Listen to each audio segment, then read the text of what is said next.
Sveiki,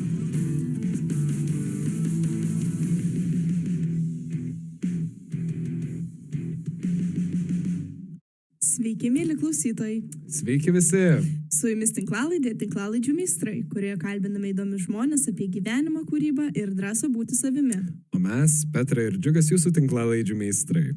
Šiandien mūsų svečias - rašytojas, publicistas, keliautojas ir klasikinės filologijos žinovas Andrius Jakučiūnas. Kalbėsime apie kūrybą, keliones ir kaip visą tai susipina Andriaus gyvenime. Tai kokia buvo jūsų vaikystė? Ar jau tada jautėte polinkį į literatūrą? Tiesą sakant, vaikystė yra tas periodas, kurį turbūt menkiausiai atsimenu. Dėl to visai stebiuosi, kai kolegos detaliai pasakoja savo vaikystės nuotykius, ką jie ten svajojo arba ko troško, tai mano galvoje iškyla vos keli neryškus epizodai, visiškai nepilni egzistencijos, o veikiau atvirkščiai. Pavyzdžiui, gerai pamenu, kad mūsų kieme, man esant 4,5 metų, sprogo vamzdis ir tai man paliko didelį įspūdį, kai mačiau plūstantį vandenį kiemų. Tai toksai dar keletas. Iš tikrųjų, kaip aš juokauju, kad aš faktiškai iki 5 metų savo neegzistuoju. Aš išnyru kažkur prieš mokyklą iš nebūties, tai yra gimstu vėliau, ne savo gimimo metu, bet kažkada tai po kažkiek laiko. O dėl kultūros tai ir rašytojystės, ta mintis taip atsirado šiek tiek anksčiau, nei ėmiau ką nors kurti. Pamenu, gal 6 klasėje, kažkaip žiūrėdamas į knygas lentynoje, pagalvojau, kad gaila turbūt nebūsiu rašytojai niekada ir taip. Net ir tada nustebau, nes tokios minties juo būti, iki tol tarsi ir neturėjau, bet kažkoks toks išlindimas buvo. Kita vertus dabar labai sunku vertinti, jo labiau, kad keitėsi ir rašytojystės vaidmuo per visus tuos metus, tada gal, žiūrėjom, čia kebli, slidi ir abstrakti tema, tai aš labai negaliu to spekuliuoti. Ar turite tam tikrą rašymo rutiną, ritualą? Kai turiu literatūrinį projektą, kai esu, kaip pasakyti, sumanęs kokį nors kūrinį, tada be abejo, jo proza, vargu ar gali būti parašyta be tam tikros tvarkos. Tik tai tiek, kad, gal skiriasi nuo darbo rutinos, kuri vis tiek, daugiau mažiau būna prievartinė. Aišku, prozą išsėdėti irgi reikia prievartos ir nieko tu čia, žodžiu, nereikėtų įsivaizduoti to proceso kaip kažkokio be galo malonaus. Bet vis tiek, būni kažkuria prasme, kažkiek apsėstas tų minčių, to siužeto, tai tas ėjimas prie kompiuterio ar slampinėjimas palei jį nėra toks skausmingas. Ir tas grafikas išsipildo tarsi kažkaip natūraliai, be didelių savęs prievartavimo scenų. Bet nežinau, čia, kaip pasakyti, vėlgi kiekvieno irgi turbūt kitoks kažkiek yra priėjimas. Pavyzdžiui, koks Valdas Papievis Paryžiui, jis laukia įkvėpimo, jis žmogus tiki šiek tiek metafizinio, žodžiu, to įkvėpimo turinio, kad kažkoks ir jo laukia, vaikščiodamas po Paryžių ir tada jau sėda ir daug rašo. Kiti ten išdirbinėja kiekvieną sakinuką, atsikėlė ryte valandoms, tai čia vėl. Sakau, bet iš esmės daug metų mano prozos rašymas buvo, iš esmės kasdienė rutina, atsikėlė ir to ir užsiėmė, o kuo daugiau. Taip, aš labai šiaip norėčiau paklausti, ar rašymas jums labiau disciplina ar įkvėpimo proveržis? Turbūt nei tas. Iš tikrųjų, turbūt reikėtų leisti šiek tiek į kontekstą. Prieš tai minėjau, kad pati rašytojystė samprata vis dėlto kažkiek keičiasi per laiką. Ir turbūt ir mokykloje, kai mokėtės, tai girdėjo tokį modernizmą, kai kūrėjas buvo toks lyg ir jautėsi, ne tai, kad pranašesnis, gal čia, bet žodžiu, tam tikra kūrėjo pozicija buvo elitinė ir kažkuria prasme kūrėjystė reiškia kažką, nu, sakykime, šiek tiek daugiau. Tai nenoriu pasakyti, kad čia aš taip įsivaizdavau, bet kaip, pavyzdžiui, kaip profesijos rašytojystės, kas dabar yra populiaru, tą suvokti man irgi sunku. Tai žodžiu, man ši veikla, nu, kaip kartais juokiuosi, tapo tokia gal, nu, kažkuria prasme užėmė psichologijos vietą, tai savęs pažinimo vietą. Iš esmės aš augau ir brendau mokydamasis gyventi savo kūrybą. Kaip sakant, tai, ką supratau apie save, supratau tai parašęs. To man kitų būdų man to niekaip nepavykdavo. Žodžiu, buvau knyginis žmogus pačia, nu, tiesmukiausia ir banaliausia prasme. Kažkaip taip veikia smegenis, kad pajėgiau. Ir dabar, tiesą sakant, pajėgiau rimtai priimti tik rašytinę informaciją. Tai žodžiu, ir rašymas vis dėlto, neskaitant to, kad kaip ir visi žmonės, ten siekiu kokybės ir kažkuria prasme pasižymėti, bet labai svarbia linija buvo susijusi su savižina, savęs augimu, akiračio plėtimu. Tai čia turbūt sunku pervertinti, kiek kūryba man pačiam yra davusi šiuo klausimu. Ar kada nors galvojate apie kūrybą kitų formatų, pavyzdžiui, kine, teatre ar tinklalaidėje? Esu galvojęs, aš visą vaikystę vaidinau dramos studijoje ir iš tikrųjų ketinau stoti aktorinį, paskui kažkaip neišdrįsau stoti, nes turėjau tam tikrų apribojimų aktorystėje, kadangi ne visai tikslų sakantis, S raidės tarimas nelabai tinkamas, ten muzikinės klausos problemos, tai kaip ir buvo aišku, kad su aktorystė būčiau arba labai ribotas aktorius, arba apskritai, kaip pasakyti, netikęs tai situacijai. Tai net ir ašarėlę nubraukiau, žodžiu, nestojęs į aktorystę, bet kažkaip literatūra tą kūrybiškumą visai sėkmingai galėjo patenkinti literatūrinis formatas, tai kažkaip pernelyg ir nesiplėšiau, neskaitant ten kelių pažaidimų šiuolaikinio meno ir meno kritikos lauke, bet visą tai, nusakau, tai yra veikiau vienkartiniai žaidimai, ne koks nors rimta pretenzija. Taip, o kurie rašytojai jums padarė didžiausią įtaką tiek iš klasikos, tiek iš šiuolaikinės literatūros? Turbūt reikėtų sakyti, kad kiekvienu metu labai skirtingai. Tikrai kiekvienas gyvenimas dėliojasi iš daugybės mikroepochų, bent aš jas vadinu epochomis, kad kartais ta epocha gali trukti 3 metus, kartais porą mėnesių, bet žodžiu, iš tokių mažų gabaliukų, kuriuose įgyja reikšmę visai skirtingi dalykai. Tai kaip visai biografijai turbūt svarbesnius autorius turėčiau įvardinti. Studijuodamas universitete klasikinę filologiją, tai yra pramokęs lotynų, labai žavėjausi Ovidijumi. Tikrai Ovidijus buvo man vienas, bent jau tuo metu tikrai buvo vienas svarbiausių autorių su savo žaismingumu, tokiu ir ironišku sugebėjimu išlaikyti ribą tarp populiarumo ir rimtų dalykų. Jis man tikrai buvo fantastiškas. Bet aišku, tai draugėjo ir su meilė lotynų kalbai, kurią iš tikrųjų buvau įsimylėjęs ir kažkuria prasme tebesu man nepaprastai gražiai įdomi. Kaip jau šiuolaikiniam, kaip prozininkui, turbūt gal svarbus buvo dar prieš Ovidijų. Atradau Faulknerį paskutinėse klasėse, gal 11 ir 12 klasėse, tada jis man padarė milžinišką įspūdį, bent jau toje dar sovietinėje verstinių knygų pasiūloje. Faulkneris man tikrai buvo toks labai didžiulis atradimas ir nors gal ten tiesiogiai negaliu sakyti, kad darė įtaką, bet privertė kitaip pažvelgti patį meną ir jo galimybės. Tikrai parodė, kad tos galimybės yra daug didesnės, nedamas 12-okas įsivaizdavau. Tai čia tie senieji, o paskui net ir sunku besti į kurį nors vieną iš tikrųjų, nes apsiribojus vienu,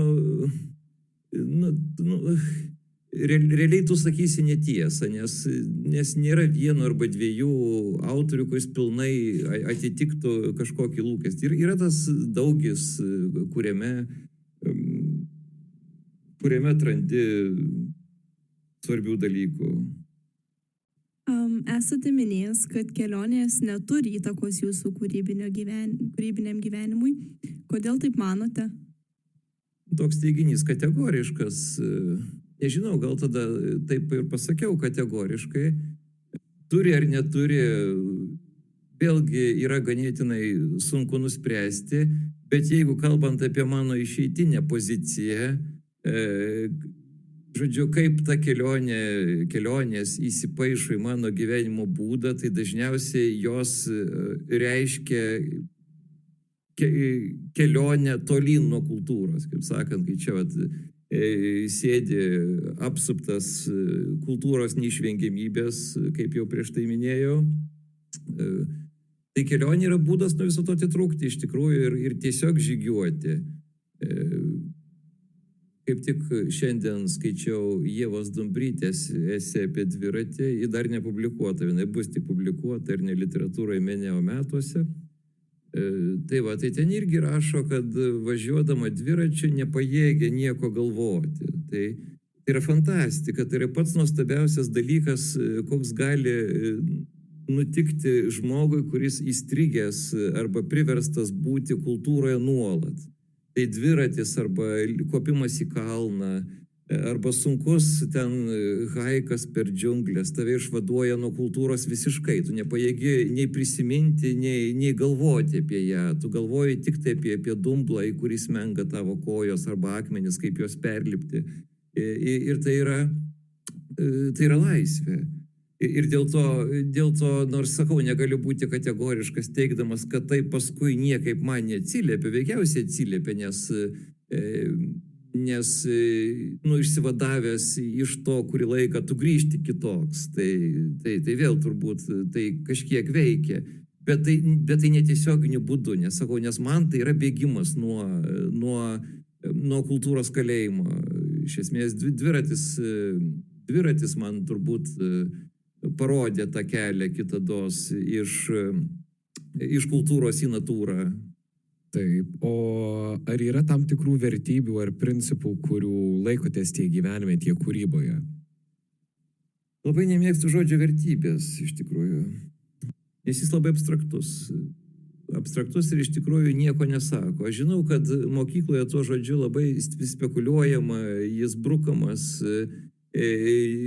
žodžiu, apsimetama, neva jis turi kažkokį turinį ir galbūt jis turi turinį egzamine, kai reikia parašyti, kad ten vertybė yra tas ar anas, aš jau atitrūkęs, nuo to aš negaliu pasakyti. Bet faktas, kad realybėje vertybės yra gana kintamas dydis ir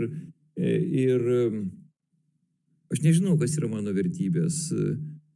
Kūryba apskritai, turbūt reikėtų kalbėti ne apie vertybės, o neišvengiamybės, norint kažką tinkamo sukurti. Tai man atrodo, kad neįmanoma nieko sukurti, jeigu nesi sąžiningas savo. Ir sakant, dažniausiai bandymas save apgauti kūryboje gausis ir kūrybinė nesėkmė. Tai būtų galima sakyti, kad čia kažkokia kūrėjo vertybė, bet tai nėra vertybė. Tai yra tiesiog, tai yra, tokia pat privalomybė, kaip ir, tarkim, valdyti kalbą. Nebūdamas sąžiningas su savim, tu tiesiog, neįvaldai kažkokios esmės, tu nepajėgi prisikasti prie to, kas yra esminga. Ir tai labai banalu, bet tai veikia. Ir iš dalies pateisina, ką prieš tai sakiau, kad tokiu būdu tu paskui atrandi kelią ir į tai, kas tu esi pats, tu pradedi suprasti, kas tau rūpi. Kartais tik užrašęs, paėgi suprasti, kad kai kur tavyje yra šis tas neišbaigta, kažkas kliūva, kažkur galbūt kažką reikėtų pakeisti. Čia nekalba apie tai, kad tu ten išpažinti varai. Vis tiek, kiekviename mūsų žodyje mes esame įsikūniję bet kokiu atveju. O kaip susidorojate su kūrybinėmis krizėmis ar abejonėmis, jeigu tokių būna? Tai manau, kad čia kiekvieno kūrėjo gyvenime ištisinė krizė, iš tikrųjų, kai kiekvieną dieną vis tiek tu turi ką nors pramanyti. Čia net ir nebūtinai kūryba, mes ir dabar literatūrą meną kurdami, sėdime ir galvojame, esam priversti kiekvieną dieną laužyti galvą, kaip sukurti turinį. Tai nėra lengvas darbas ir reikalaujantis tam tikros prievartos. Bet šiaip, kaip ir bet kuri krizė, sprendžiama tuo pačiu išėjimu į gamtą, nežinau, kas... Reikia, nėra recepto. Aš sakau, aš sprendžiu tuo pačiu sportu. Tai labai padeda. Taip, o ką patartumėt jauniems rašytojams, kurie bando ieškoti savo balso? Bijau, kad mano teiginiai skambės šiek tiek iš kitos epochos. Kaip minėjau, literatūra labai keičiasi. Keičiasi pats santykis su skaitytojais. Keičiasi požiūris į autoriaus vaidmenį. Ir dėl to aš jau nebe visai turbūt ir įsivaizduoju jauno rašytojo pasaulėvaizdį. Iš tikrųjų, ko siekia dabartinis jaunas žmogus. Aš tikiu, kad jis yra kupinas gerų minčių, ką rodo, pavyzdžiui, ir neseniai debiutavusi Ieva Marija Sokolovaitė, tikrai nuostabi autorė. Tai jeigu pasitaikys proga ir domina šiuolaikinė jaunų žmonių kuriama literatūra, tai būtinai paskaitykit jos debiutinį romaną arba neseniai publikavom ir literatūroje mene tokį eksperimentinį tekstą, tikrai labai įdomi. Tai matydamas ją ir kitus, aš žinau, kad tikrai yra nuostabių kūrėjų. Tiesiog sakau, nelabai įsivaizduoju jo paties kūrybos vaizdinio ir kaip jie susijęs su...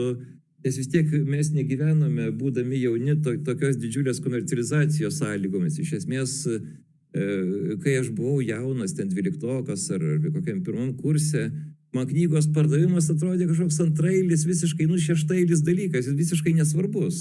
Ir dėl to automatiškai tada ir vyko ta kažkokia vidinė koncentracija į kažkokią tai saviugdos pusę, į kažkokius kitokius dalykus. Nes komercinė pusė man visiškai nerūpėjo, iki kol čia subrendo iš esmės ta leidybos industrija. Dabar aišku, tu augi jau turėdamas galvoj visą tą industriją ir kaip įsipaišyti ir rasti joje vietą. Tai visai kitoks santykis. Tai iš tikrųjų sakau, aš turbūt ir nelabai ką galiu patarti, nes naujos sąlygos diktuoja naujas užduotis. Bet manau, kad tai, ką prieš tai neseniai sakiau, būtinybė būti sąžiningu su savim, kuriant tą aksijomą, tebegalioja ir niekas jos nepakeitė. Veikiausiai turbūt taip. Žinome, kad esate keliautojas ir kalbant apie keliones, ar yra šalis, kurioje labiausiai jautėtės ne savo vietoje ir kodėl? Labai geras klausimas ir labai sudėtingas, reikia pagalvoti. Ne savo vietoje. Ne savo vietoje. Galbūt ne tai, kad ne savo vietoje, bet nepatogioje tokioje. Supratau esmę. Turbūt viena iš tokių šalių yra Kuba. Bet Kuba yra turbūt ne ta prasme, kad ne savo vietoje, o būtent, kad ji per daug priminė tą pačią vaikystę, kai aš dar gimiau dar Sovietų Sąjungoje.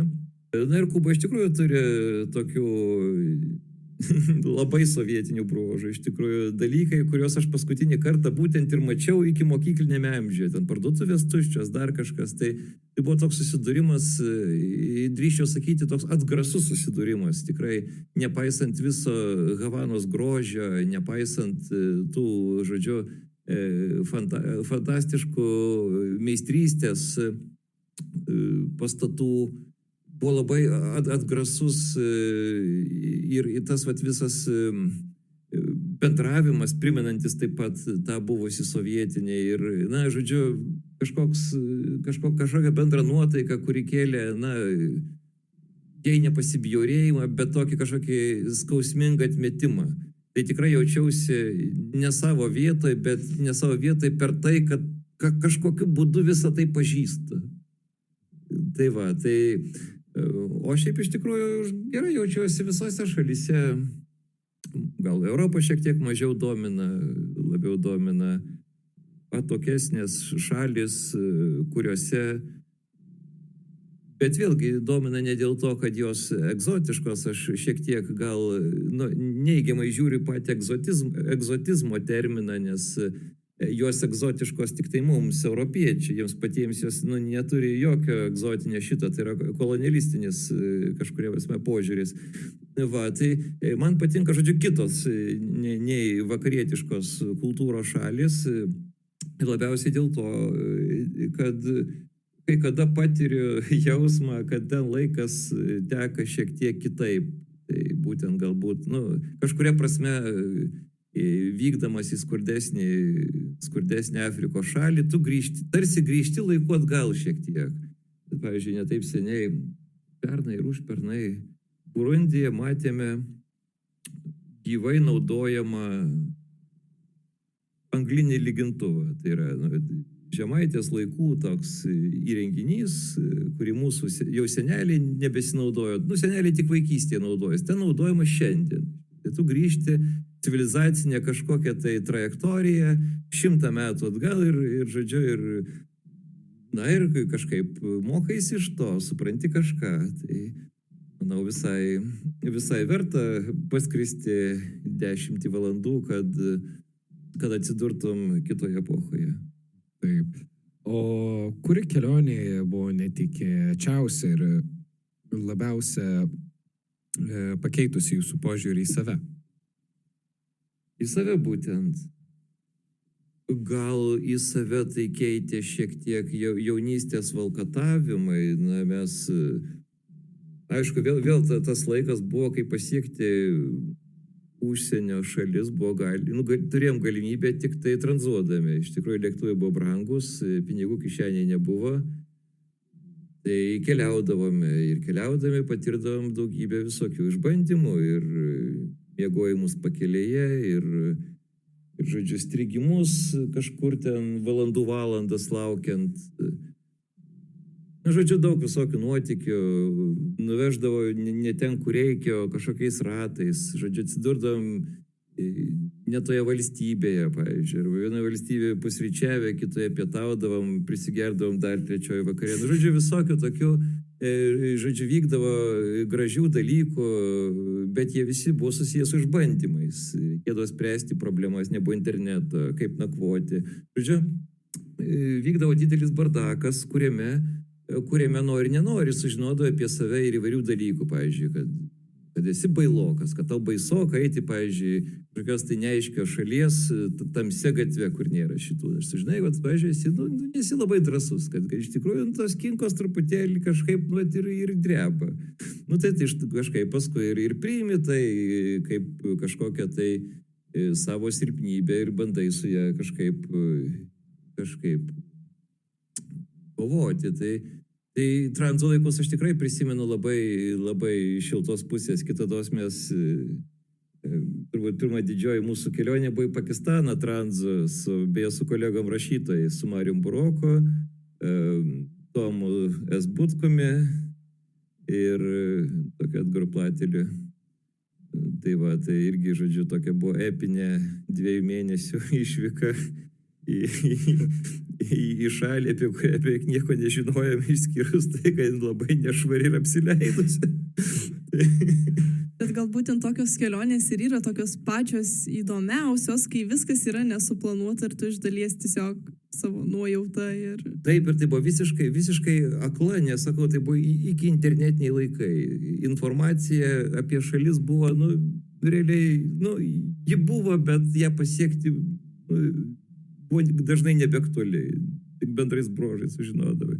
Žodžiu, tu važiavai kažkokį, tiesiog į nežinę ir tą nežinę priimdavai visai laisvai, nes, buvom jauni, truputėlį gal vyresni negu jūs, bet nedaug kiek ten mes važiavome į tą Pakistaną, man buvo gal 23 metų.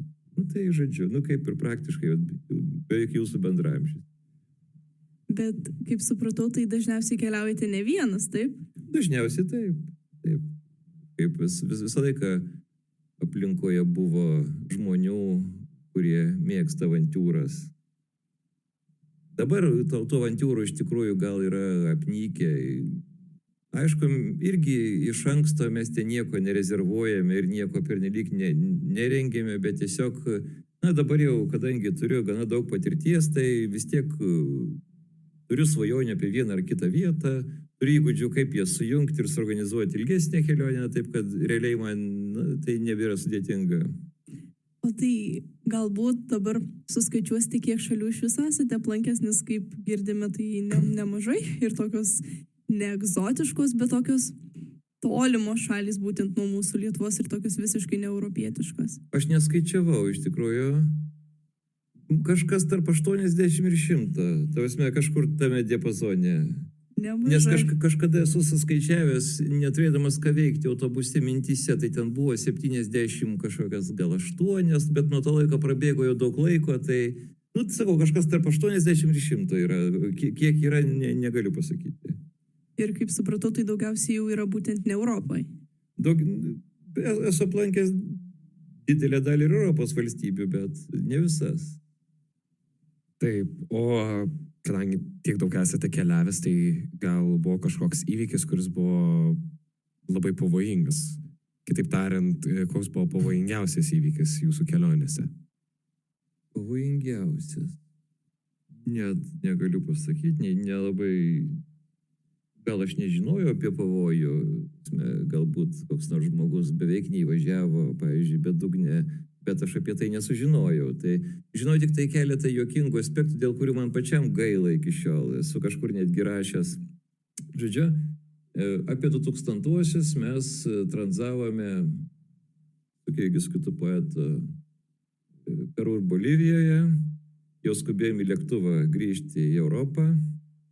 Turėjom ten gal likus porą dienų. Ir stovim kelyje ir jau kažkaip nerimaujame, nes lėktuvas gali išskristi be mūsų ir tada mes įstriksime. Ir tada sustoja Anduose, ten keli kilometrai virš jūros lygio, gal 3,5, jau gana šaltą naktį. Stojo tralas pilnas svogūnų. Ir iš tų svogūnų išlindė tik tai galvos indėnų. Ir sako, lipkit pas mus į tos svogūnus, važiuojam. Ir kažkaip tada slaužėmės ir neįlipam į tos svogūnus. Ir paskui vis galvodavau, Dieve, kokią aš praradau patirtį, važiuoti kokį keliasdešimt valandų lėto tralo per Andus svogūnuose iki kaklo, apsiklojo svogūnais. Tai būtų buvęs gyvenimo nuotykis, va, štai, o aš jį per savo, žodžiu, europietišką komforto poreikį praradau. O savo keliones jūs dažniausiai planuojate bent jau, kad ir kelias savaitės prieš, ar spontaniškai nusprendžiat, kad norėčiau išvažiuoti ir važiuojat? Ne, daugmaž dabar apmastome kryptį. Tarkim, dabar kaip ir galvoju, kad visai būtų neblogai aplankyti Aziją.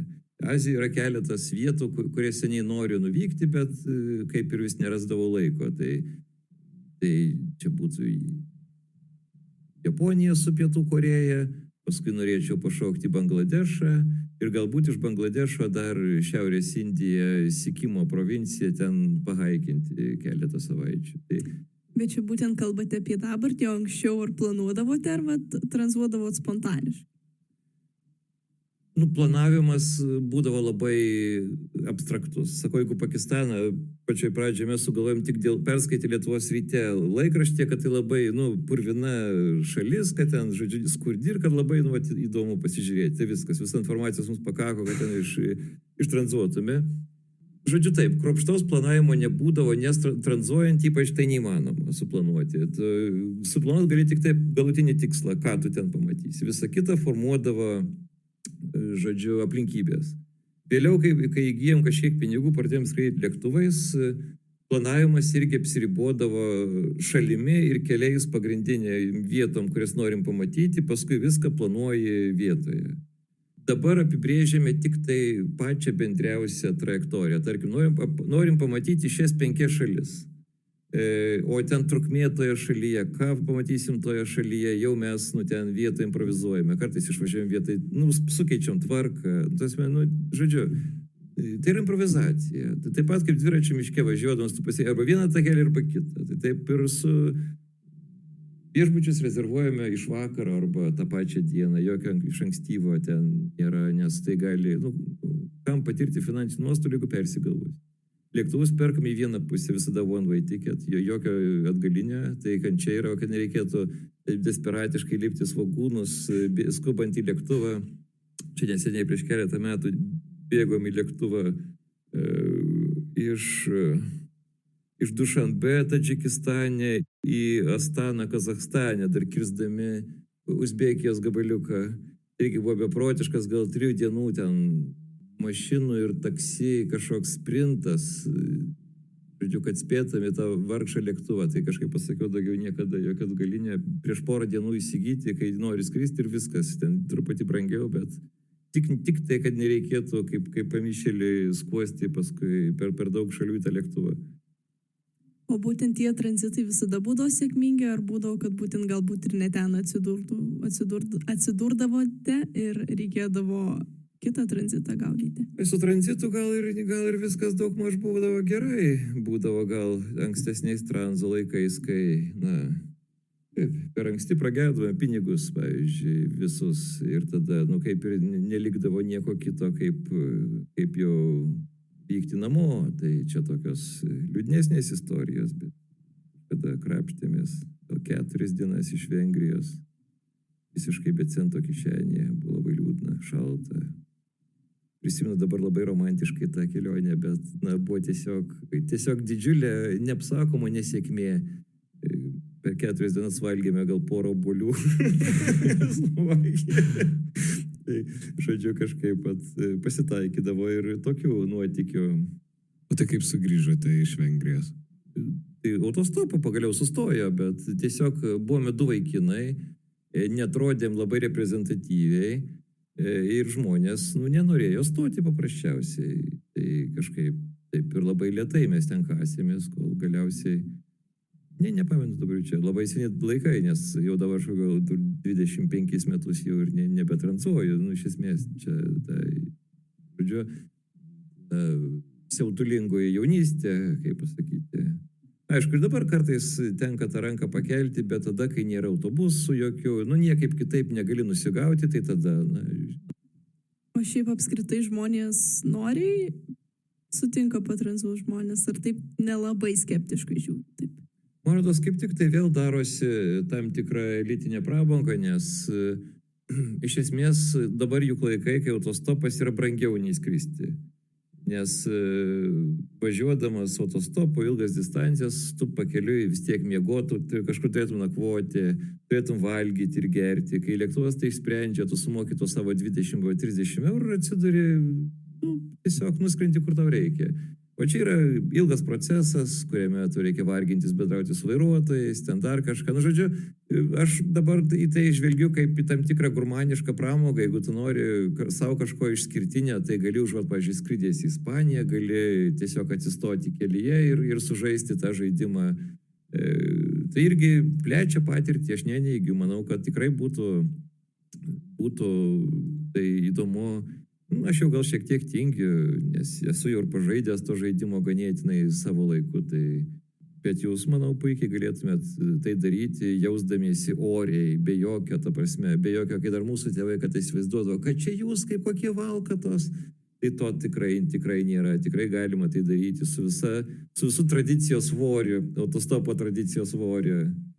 Taip, tai ką, Andriau, ačiū Jums už įdomų, gilų ir netikėtą pokalbį. Tikrai davėte daug pelno apmąstymams.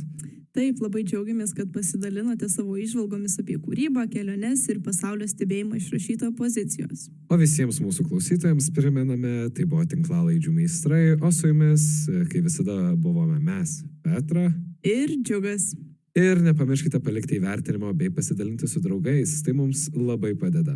Iki kitų susitikimų, kol kas darykite drąsius sprendimus ir klausykite gerų pokalbių. Iki!